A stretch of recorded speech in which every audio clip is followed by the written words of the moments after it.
It is Tuesday, March 23rd, 2021. I'm Pastor Thor Ramsey with Center Church. This is Gospel for Five, where we take 5 minutes out of our day and focus on the gospel because Jesus is the gospel. We've been going through the book of Proverbs.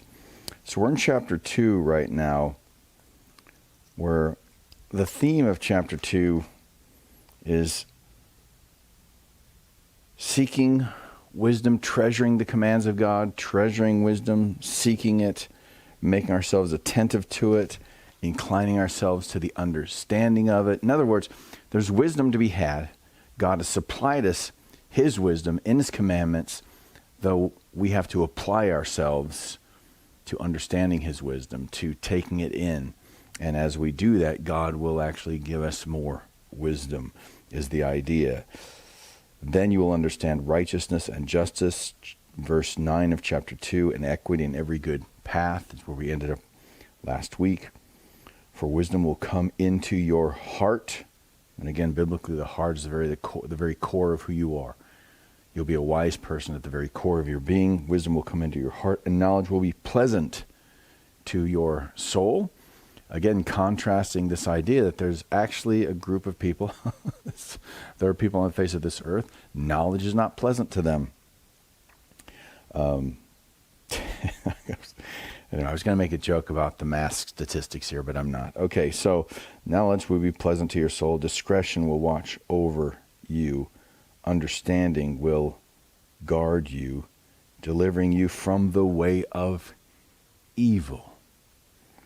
So there you have it. There is true wisdom in this world. There's wisdom that comes from God, and in that wisdom, it guards your life in the sense of how you're living your life. In America, the idea of the American dream is really this type of life.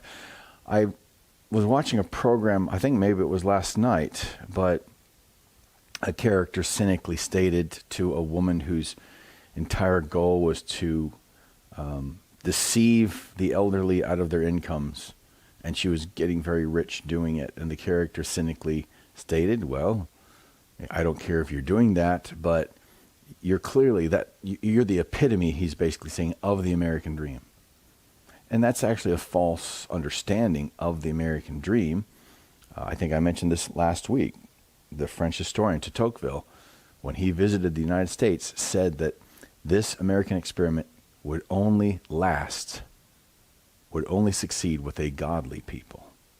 So that's really a false view, and I think it's really a cynically stated view of there's a whole bunch of ideology that goes behind that, capitalist, the evils of capitalism and meritorious achievement, etc., things that many people in our culture now think are inherently evil somehow, but it's not coming from a place of wisdom.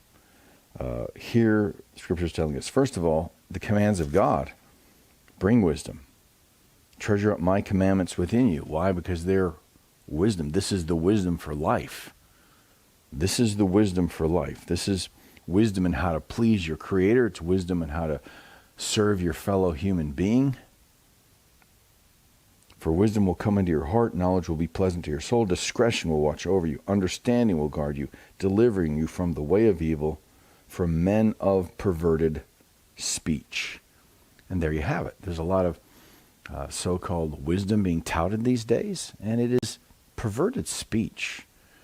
And the only way to recognize perverted speech is when you actually can contrast what someone's saying with true wisdom.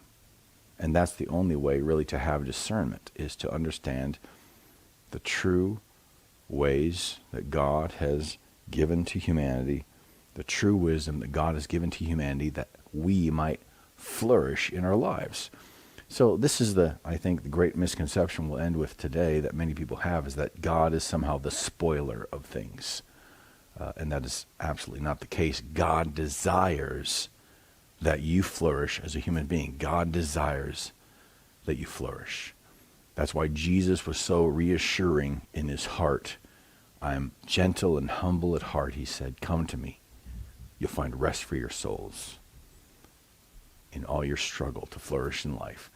The way to truly flourish is to know your Creator and to know His wisdom, because He desires that you would flourish in wisdom. Now, what has God said to you?